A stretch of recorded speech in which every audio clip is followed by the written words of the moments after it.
بسم اللہ الرحمن الرحیم۔ دیکھیے، تسمیہ اللہ تعالیٰ کا نام لینا ہر اہم اور اچھے کام سے پہلے مستحب ہے، اچھا عمل ہے، برکت کا ذریعہ ہے۔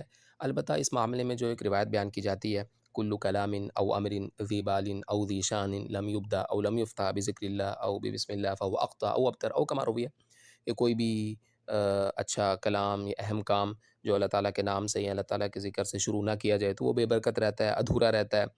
یہ بات اللہ کے نبی صلی اللہ علیہ وسلم سے صحیح سند کے ساتھ ثابت نہیں ہے، البتہ بات اپنی جگہ ٹھیک ہے، جیسا کہ اللہ تعالیٰ نے اپنی کتاب کے شروع میں بسم اللہ کو رکھا۔ اسی طرح سلیمان علیہ السلام نے جو خط لکھا تھا ملکہ سبا کو، اس کا آغاز بھی بسم اللہ سے فرمایا، انہ من سلیمان و انہ بسم اللہ الرحمن الرحیم، سورہ نمل میں ہے نا۔ اسی طرح آپ صلی اللہ علیہ وسلم نے جو خط ہرقل بادشاہ کو لکھا، اور بھی آپ نے جو خطوط مختلف لوگوں کی طرف ارسال فرمائے، تو ان کا آغاز بھی بسم اللہ سے فرمایا۔ اسی طرح آپ صلی اللہ علیہ وسلم کوئی خطبہ ارشاد فرماتے، کوئی وعظ فرماتے، تو اس کا آغاز بھی اللہ کے ذکر سے، اللہ کے نام سے فرماتے۔ اور یہی دور اول سے آج تک مسلمانوں کے ہاں معمول ہے کہ آپ صلی اللہ علیہ وسلم کے زمانہ مبارک سے آج تک مسلمان کوئی بھی اہم کام، اچھا کام کرنے سے پہلے اللہ کا نام لیتے ہیں، اللہ کو یاد کرتے ہیں۔ تو ہر اچھے کام سے پہلے، اہم کام سے پہلے اللہ کا نام لینا چاہیے، برکت کا ذریعہ ہے۔ قرآن مجید کی 114 صورتوں میں سے 113 صورتوں کے شروع میں بسم اللہ الرحمن الرحیم ہے، سورہ توبہ کے شروع میں نہیں ہے۔ وہاں کیوں نہیں ہے، یہ کسی اور سبق میں ہم ڈسکس کر لیں گے۔ ویسے دو بڑی وجہ بیان کی جاتی ہے نا، ایک تو یہ کہ معلوم نہیں ہو سکا سورہ توبہ سورہ انفال کا حصہ ہے یا یہاں سے نئی صورت شروع ہو رہی ہے، یہ بڑی کمزور وجہ ہے۔ صحابہ کو یہی پتہ نہیں چلا کہ سورہ انفال اور سورہ توبہ ایک ہی صورت ہیں یا الگ الگ صورتیں ہیں، یہاں سے نئی صورت شروع ہو رہی ہے یا یہ پچھلی صورت کا حصہ ہے۔ صحابہ کو یہ بات پتہ نہیں چل سکی، بڑی کمزور وجہ نا۔ اور دوسری وجہ جو بیان کی جاتی ہے کہ بسم اللہ میں اللہ کی رحمت کا ذکر ہے اور سورہ توبہ میں عذاب کا ذکر ہے، تو اس وجہ سے میچنگ نہیں ہوتی نا۔ لیکن یہ بھی بڑی کمزور وجہ ہے، جیسا کہ دیکھیں سورہ ہمزہ میں آپ دیکھ لیں، اب سورہ ہمزہ کے شروع میں بسم اللہ الرحمن الرحیم ہے، لیکن سورت کا آغاز آپ دیکھیں، وَيْلٌ لِكُلِّ ہُمَزَةٍ لُمَزَةٍ، بربادی ہے، ہلاکت ہے، تباہی ہے، عذاب ہے ہر اس شخص کے لیے جو دوسروں کی غیبت کرنے والا ہو، چغلیاں کرنے والا ہو اور دوسروں کو طعنے دینے والا ہو۔ وَيْلٌ، بربادی ہے، ہلاکت ہے، عذاب ہے، لِكُلِّ، ہر اس شخص کے لیے، ہُمَزَةٍ لُمَزَةٍ، جو دوسروں کی غیبت کرتا ہے، چغلیاں کرتا ہے اور طعنے دیتا ہے۔ تو آپ دیکھیں بسم اللہ الرحمن الرحیم ہے اس سورت کے شروع میں، لیکن آغاز پہلا لفظ ہی کیا ہے، وَيْلٌ، ہلاکت، بربادی، عذاب۔ اسی طرح سورہ مطففین ہے، اس صورت کے شروع میں بھی بسم اللہ الرحمن الرحیم ہے، لیکن صورت کا آغاز آپ دیکھیں، وَيْلٌ لِلْمُطَفِّفِينَ، بربادی ہے، ہلاکت ہے، عذاب ہے ان لوگوں کے لیے جو دوسروں کے حق میں کمی کرتے ہیں، دوسروں کے حق میں کمی کرنے والوں کے لیے عذاب ہے، بربادی ہے، ہلاکت ہے۔ تو دو صورتوں کے شروع میں بسم اللہ الرحمن الرحیم ہے، لیکن ان صورتوں کا پہلا لفظ کیا ہے، وہی بربادی، ہلاکت، عذاب۔ تو اب یہ دعویٰ کہ سورہ توبہ کے شروع میں بسم اللہ اس لیے نہیں ہے کہ سورہ توبہ میں عذاب کا ذکر ہے اور بسم اللہ برحمت کا ذکر ہے، لہٰذا میچنگ نہیں ہوتی، تو یہ دعویٰ تو قرآن مجید کے خلاف چلا جاتا ہے نا۔ یہ دو صورتوں کے شروع میں بسم اللہ الرحمن الرحیم ہے، لیکن صورت کا آغاز آپ دیکھیں تو لفظ ویل سے ہو رہا ہے، عذاب، بربادی، ہلاکت، ٹھیک ہے۔ تو یہ دعویٰ بھی ٹھیک نہیں ہے، بڑا کمزور ہے۔ تو اور وجہ ہے کہ سورۃ توبہ کے شروع میں بسم اللہ الرحمن الرحیم کیوں نہیں ہے۔ اچھا دیکھیے، بسم اللہ الرحمن الرحیم، بسم اللہ، لفظ اللہ کی تعریف اہل علم نے بیان کی ہے۔ اللہ تعالیٰ کی تعریف نہیں، لفظ اللہ کی تعریف، اللہ کی تعریف تو ممکن ہی نہیں ہے نا۔ اس کے علم کی تعریف ممکن ہے، اس کے صفات کی تعریف ممکن نہیں، اس کے علم کی تعریف جیسا کہ ہے نا، قُل لَوْ كَانَ الْبَحْرُ مِدَادًا لِكَلِمَاتِ رَبِّي، ان سے کہو کہ اگر یہ سمندر سیاہی بن جائے لِكَلِمَاتِ رَبِّي، میرے رب کے کلمات لکھنے کے لیے، میرے رب کا علم لکھنے کے لیے، لَنَفِدَ الْبَحْرُ قَبْلَ أَن تَنفَدَ كَلِمَاتُ رَبِّي، یہ سمندر ختم ہو جائیں گے لیکن میرے رب کا علم ختم نہیں ہوگا۔ وَلَوْ جِئْنَا بِمِثْلِهِ مَدَدًا، اگرچہ ہم اور بھی اتنا ہی سمندر لے آئیں، اتنا ہی پانی اور لے آئیں، پھر بھی میرے رب کا علم ختم نہیں ہوگا۔ اسی طرح اللہ تعالیٰ نے فرمایا وَلَوْ أَنَّ مَا فِي الْأَرْضِ مِنْ شَجَرَةٍ أَقْلَامٍ، اگر زمین میں جتنے درخت ہیں ان سب سے قلمیں بنا لی جائیں، وَالْبَحْرُ يَمُدُّهُ مِنْ بَعْدِهِ سَبْعَةُ أَبْحُرٍ، اور سارے کے سارے سمندر سیاہی بن جائیں اور 7 سمندر اور بھی آ جائیں، مَا نَفِدَتْ كَلِمَاتُ اللَّهِ، اللہ کے کلمات ختم نہیں ہوں گے، اللہ کا علم ختم نہیں ہوگا۔ ان اللہ عزیز حکیم، بے شک اللہ طاقت والا ہے، حکمت والا ہے۔ اس کے تو تعریف کی، علم کی تعریف ممکن نہیں ہے، اس کی ذات کی تعریف کہاں ہو سکتی۔ لفظ اللہ کی تعریف، لفظ اللہ وہ عالم لذات الواجب الوجود، وہ نام ہے اس ذات کا جو واجب الوجود ہے۔ واجب الوجود یعنی جس کا وجود ضروری ہے، جس کا وجود ضروری ہے باقی ہر چیز کے لیے، باقی ہر چیز کا وجود اسی کے وجود کی وجہ سے ہے، اسی نے باقی ہر چیز کو تھاما ہوا ہے، سنبھالا ہوا ہے، بنایا بھی ہے اور باقی بھی رکھا ہوا ہے۔ باقی ہر چیز کا اس کے سوا ہر چیز کا وجود اسی کی وجہ سے، اسی نے ہر چیز کو سنبھالا ہوا ہے، بنایا بھی ہے اور باقی بھی رکھا ہوا ہے۔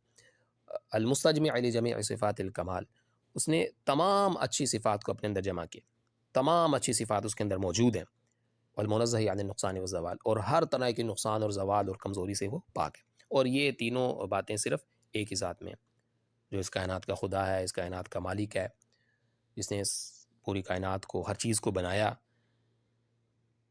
اور یہ پھر سورہ فاتحہ کی پہلی آیت میں جا کر ہم پڑھ لیں گے، جو کہ کائنات، عالمین کی تعداد وغیرہ وہاں پہ جا کر۔ اچھا، تو لفظ اللہ کی تعریف، ٹھیک۔ اور لفظ اللہ پھر یہ آپ نے اردو گرامر میں ہی پڑھا ہوا کہ اس میں مشتق، اس میں جامد۔ مشتق وہ لفظ ہوتا ہے جو خود کسی لفظ سے بنا ہوتا ہے اور آگے اسے کوئی لفظ بن سکتا ہے، اور جامد وہ لفظ ہوتا ہے جو خود بھی کسی لفظ سے نہیں بنا ہوتا اور آگے بھی اسے کوئی لفظ نہیں بن سکتا۔ تو لفظ اللہ کے بارے میں بعض اہل علم کا خیال یہ کہ مشتق ہے، پھر وہ کہتے ہیں کہ یہ لفظ الہون سے بنا ہے، پھر وہ اسی حساب سے کہ پھر سر میں الف لام لگایا اور لام کو لام میں ملایا، لفظ اللہ بن گیا، اور وہ اس کا معنی ہے کہ معبود جس کی عبادت کی جائے، یا اس کا معنی ہے کہ وہ ذات جو حیران کر دے، یا اس کا معنی ہے وہ ذات جس کی طرف مصیبت میں جایا جائے، جس کی پناہ حاصل کی جائے، ٹھیک ہے۔ تو وہ مطلب جس لفظ سے اس کو مشتق مانتے ہیں اس لفظ کے حساب سے اس کا ترجمہ بیان کر دیتے ہیں، لیکن زیادہ صحیح بات یہ ہے کہ یہ اس میں جامد ہے، یعنی یہ لفظ اللہ خود کسی لفظ سے نہیں بنا اور آگے بھی اس سے کوئی لفظ نہیں بن سکتا۔ ہمارے نزدیک کی بات زیادہ صحیح ہے، اور یہی ابو بکر ابن العربی اور ابو القاسم السہیلی اور اسی طرح فخر الدین رازی رحمہ اللہ کا مذہب ہے۔ جیسا کہ اس کو علامہ زرکشی کی جو کتاب ہے نا، معنی لا الہ الا اللہ، اس میں دیکھیں انہوں نے بھی اس چیز کو بیان کیا ہے کہ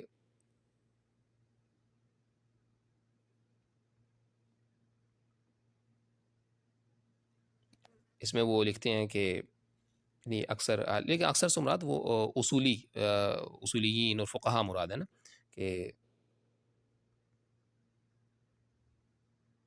اس پر وہ پھر اپنے دلائل ہم اس طرف نہیں جاتے۔ خیر، جیسے یہ ذکر کرتے ہیں الثامن عشر، ذهب الاكثرون الى ان اسم الله تعالى بمثابة الاسم العالمی غیر مشتق، کہ یہ غیر مشتق ہے، اس میں جامد ہے، یہ کسی لفظ سے نہیں بنا اور اس سے آگے بھی کوئی لفظ نہیں بن سکتا۔ تو ذهب الاکثرون، اکثر اہل علم اس طرف گئے ہیں، لیکن اکثر سے مراد فقہا کی اکثریت ہے، اصولیین کی اکثریت ہے۔ اچھا، واحتج بقوله هل تعلم له سميا فلو كان مشتقا لكان له سمي لأن المشركين سموا أصنامهم آلهة وهذا غير لازم لأن الذي سمى به المشركون أصنامهم وما حكاه الله تعالى بقوله قالوا يا موسى اجعل لنا إلها كما لهم آلهة وقال إلهكم وإله موسى۔ اور یہ دلیل ہے، اس کو چھوڑتے ہیں۔ بہرحال بہت سے اہل علم کا یہ مذہب ہے کہ اس میں جامد ہے۔ اور اسی طرح ایک دلیل یہ بھی بیان کی جاتی ہے کہ لم یلد ولم یولد، نہ وہ خود کسی سے بنا اور نہ اس سے آگے کوئی بن سکتا ہے، لہٰذا وہ لفظ جو اس نے اپنے لیے بطور نام پسند فرمایا تو وہ بھی کسی لفظ سے نہیں بنا اور نہ اس سے آگے کوئی لفظ بن سکتا ہے۔ بہرحال دیکھیے، پھر لفظ الرحمن اور لفظ رحیم دونوں رحم سے بنے ہیں، دونوں رحم سے بنے ہیں۔ فرق دونوں میں یہ ہے کہ لفظ رحمان میں زیادتی ہے اور کثرت ہے، یعنی کثرت والا معنی پایا جاتا ہے، زیادتی والا معنی پایا جاتا ہے، وسعت ہے۔ اور لفظ رحیم میں ہمیشگی ہے، دوام ہے۔ عربی زبان جو مطلب اہل عرب جانتے تھے، جو ان کے یہاں معروف ہے، اس میں کوئی ایسا لفظ نہیں جو بیک وقت ایٹ اے ٹائم دونوں معنی دے سکے، جس میں زیادتی والا معنی بھی ہو، وسعت والا، کثرت والا، اور ہمیشگی والا معنی بھی ہو۔ تو اس لیے دو الگ لفظ لائے۔ لفظ رحمان یہ اللہ تعالیٰ کی رحمت کی کثرت، وسعت، زیادتی کو بیان کرتا ہے۔ رحمان بے انتہا مہربان، بہت زیادہ مہربان، بے انتہا۔ اور لفظ رحیم ہمیشہ سے رحم کرنے والا، ہمیشہ سے، اس کی رحمت دائمی ہے، وہ ہمیشہ سے مہربان، ہمیشہ سے مہربان، ہمیشہ سے رحم کرنے والا۔ تو لفظ رحمان اللہ تعالیٰ کی رحمت کی زیادتی، کثرت، وسعت کو بیان کرتا ہے، اور لفظ رحیم یہ اللہ تعالیٰ کی رحمت کی ہمیشگی کو بیان کرتا ہے کہ وہ ہمیشہ سے مہربان ہے۔ تو اس لیے لفظ رحمان اور لفظ رحیم دونوں لفظ رحم سے ہی بنے، پھر لفظ رحمت اسی سے بنتا ہے۔ تو لیکن یہ دو لفظ اس لیے لائیں، بسم اللہ الرحمن الرحیم۔ اللہ تعالیٰ کے نام کے ساتھ. اب میں کیا کر رہا ہوں اللہ تعالیٰ کے نام کے ساتھ کس کام کا آغاز کر رہا ہوں وہ شروع میں مینشن نہیں کیا نا، تاکہ یہ ہر جگہ ایڈجسٹ ہو جائے. دیکھیں ہم مثال کے طور پر اقرأ ہوتا ہے شروع میں، اقرأ میں پڑھتا ہوں، ٹھیک ہے، یا اتلو میں تلاوت کرتا ہوں. تو اب اس کو شروع میں لگا دیتے، تو اب یہ تو صرف پڑھنے سے پہلے ہم کہہ سکتے تھے نا اقرأ بسم اللہ الرحمن الرحیم، اتلو بسم اللہ الرحمن الرحیم. تو اب کھانے سے پہلے تو میں نہیں کہہ سکتا نا یہ اقرأ، کھانے سے پہلے مجھے الگ لفظ لانا پڑے گا، آکلو میں کھاتا ہوں، یا اطعمو میں کھاتا ہوں، ٹھیک ہے. یا اسی طرح سونے سے پہلے مجھے الگ لفظ لانا پڑے گا، انامو. اسی طرح مجھے کوئی بھی کام میں کر رہا ہوں تو اس کے لیے مجھے الگ لفظ لانا پڑے گا جو میں اس کے شروع میں بولوں کہ میں یہ کام کرنے لگا ہوں، ٹھیک. تو وہ ظاہر سی بات ہے کہ ہر لفظ علیحدہ سے لایا جائے تو اس سے بہتر ہے کہ اس کو چھوڑ دیا جائے، اس کو ہڈن رکھا جائے کہ آپ کے ذہن میں جو بھی آپ کام کرنے لگے ہیں، میں پڑھنے لگا ہوں، مجھے پتہ ہے میں پڑھنے لگا ہوں تو بسم اللہ اللہ کے نام کے ساتھ اب میں پڑھنے لگا ہوں، بس میرے ذہن میں یہی ہے.